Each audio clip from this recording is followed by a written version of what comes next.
السلام علیکم، welcome to my YouTube channel میری کہانیاں۔ ہم آج کا ناول شروع کرتے ہیں۔ انوار علیگی کا ناول ریچھ کے اسرار۔ میں اپنے پیشہ ورانہ فرائض کی انجام دہی کے سلسلے میں اس کے ڈرائنگ روم میں بیٹھا تھا۔ میرے ساتھ میرا ایک دوست آصف بلگرامی بھی موجود تھا۔ ندرت آصف بلگرامی کی دوست تھی۔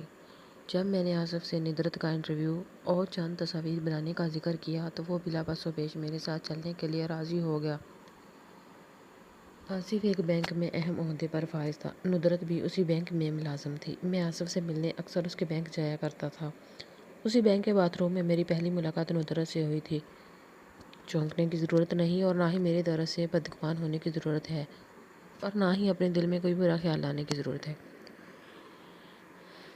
باتھ روم سے نکلنے کے بعد جب میں آصف کے پاس پہنچا تو اس نے مجھے دیکھ کر حسب معمول ایک نئے لقب سے پکارا اور اپنی کرسی سے اٹھ کر گرم جوشی سے ہاتھ ملایا۔ یار یہ ندرت کون ہے؟ میں نے سوال کیا۔ میرا سوال سن کر اس نے چونکنے کی اداکاری کی، پھر کرسی پر بیٹھ کر مسکرایا اور مجھے گہری نظروں سے دیکھتا ہوا بولا، کیا تم باتھ روم سے آ رہے ہو؟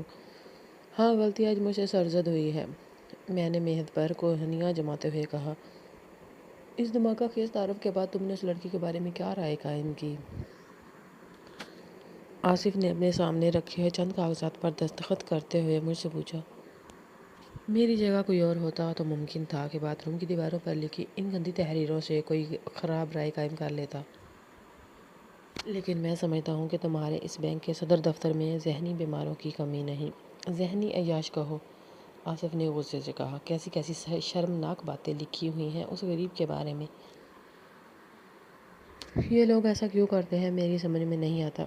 اس کے پیچھے مختلف عوامل کار فرما ہوتے ہیں۔ صحیح تجزیہ تو کوئی نفسیات داں ہی کر سکتا ہے۔ ویسے میرے خیال میں ایسے لوگ کسی محرومی کا شکار ہوتے ہیں۔ ندرت کو میں نے دیکھا نہیں، لیکن میرا خیال ہے کہ وہ اس دفتر کی سب سے خوبصورت لڑکی ہے۔ وہ بہت پرکشش لڑکی ہے، لیکن تم نے یہ اندازہ کس طرح لگایا؟ باتھ روم کی دیواروں پر سب سے زیادہ ذکر اسی لڑکی کا تھا۔ کون ہے یہ لڑکی؟ ملو گے اسے؟ آصف نے مسکراتے ہوئے کہا۔ نہیں، ایسا کوئی شوق نہیں۔ وہ بہت اچھی لڑکی ہے، کھری اور صاف۔ اس سے میری دوستی ہے، بلکہ یوں کہنا چاہیے کہ اس سے گھریلو تعلقات ہیں۔ وہ میرے ہاں اور میں اس کے گھر جاتا ہوں۔ ایک اچھی بینک افسر ہونے کے ساتھ ساتھ گلوکاروں سے لگاؤ ہے، بہت اچھی آواز ہے، بہت اچھا گاتی ہے۔ تمہاری اسے ملاقات ہونی چاہیے۔ پھر وہ کچھ سوچتے ہوئے بولا، یار تم اپنے پرچے کے لیے اس کا انٹرویو کیوں نہیں کر لیتے؟ ایک بینک افسر اگر اچھا گاتی ہے تو اسے ہمارا پرچہ انٹرویو کیوں کرے؟ ہمارے پرچے میں نامور گلوکاروں کو ہی جگہ مشکل سے ملتی تھی۔ یہ بات میں آصف کو نہیں سمجھا سکتا تھا، اس سے کچھ کہہ نہیں سکتا تھا۔ خیر، میں نے مروتاً اسے ملنے اور اس کا انٹرویو چھاپنے کی حامی بھر لی اور یوں بات آئی گئی ہوگی۔ پھر کوئی 5-6 ماہ بعد میں نے ندرت کو کراچی کے ایک مقامی ہال میں گاتے ہوئے سنا۔ میرے ہمراہ آصف تھا اور وہی مجھے سراغ رنگ کی محفل میں ایک سیٹ کر لایا تھا۔ یہ ندرت سے میری دوسری ملاقات تھی۔ اس میں کوئی شک نہیں کہ ندرت کی آواز بہت اچھی تھی۔ داغ کی غزل اس نے خوب گائی۔ میں اس دن اس سے خاصا متاثر ہوا، لیکن اتنا متاثر نہیں کہ اپنے پرچے کے لیے اس کا انٹرویو کرنے پہنچ جاؤں۔ اگلے 3-4 ماہ میں ایک عجیب لہر آئی۔ ندرت کا ہر محفل میں ذکر ہونے لگا۔ موسیقی کے پروگرام اس کے بغیر سونے لگنے لگے۔ ریڈیو ٹی وی پر اس کا ڈنکا بجنے لگا۔ یہ ٹھیک ہے کہ ندرت نے بہت اچھا گلا پایا تھا، لیکن اس کی شہرت میں صرف اس کی آواز کا ہاتھ نہ تھا، کچھ اس کے حسن کی بھی کرشمہ سازی تھی۔ آخر مجھے وہ دن بھی دیکھنا پڑا جب ہمارے پرچے کے مدیر نے ندرت کا انٹرویو اور تصاویر اتارنے کا حکم صادر فرما دیا۔ تب مجھے آصف کا خیال آیا، ساتھ ہی شرم بھی آئی۔ آصف نے تو کتنا عرصہ پہلے اس کا انٹرویو کرنے کی پیشکش کی تھی، لیکن میں نے ہی اسے غیر اہم جان کر تنخواہ دیا تھا۔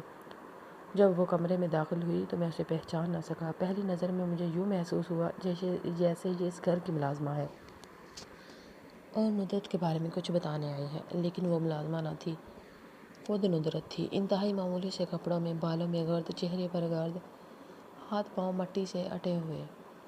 وہ بڑی سادگی سے سلام کر کے میرے سامنے والے صوفے پر بیٹھ گئی۔ سو رہی تھی کیا؟ آصف نے پوچھا۔ نہیں بھئی، گھر کی صفائی میں لگی ہوئی تھی، ندرت نے سادگی سے جواب دیا۔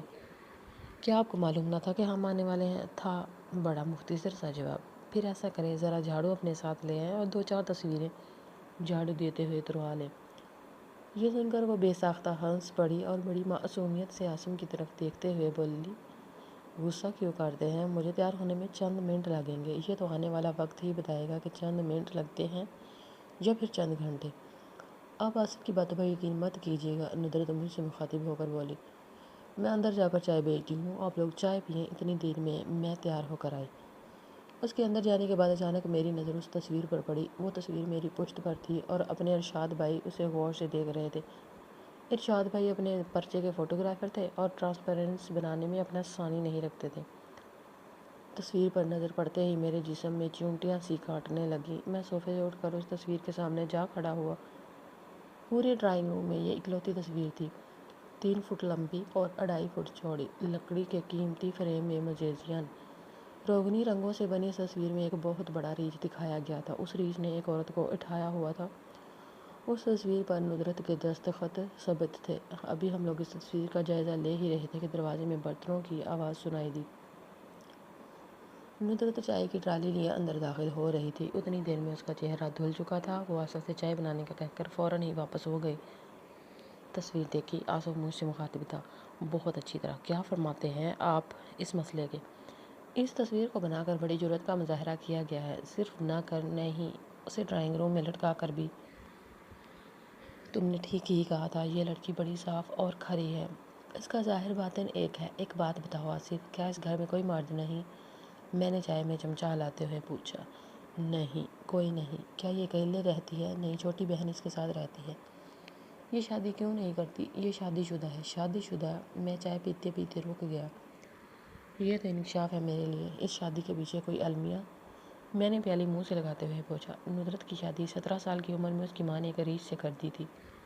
یہ ساتھ نہیں بنا سکا، جلد ہی اپنے گھر چلی آئی۔ میرے ذہن میں بے شمار سوالوں نے انگڑائیاں لی۔ میں اس المیہ سے متعلق ایک سوال اپنے ہونٹوں میں لانا ہی چاہتا تھا کہ ندرت دروازے پر نمودار ہوئی۔ معاف کیجیے گا، میری وجہ سے آپ کو انتظار کی زحمت اٹھانا پڑی۔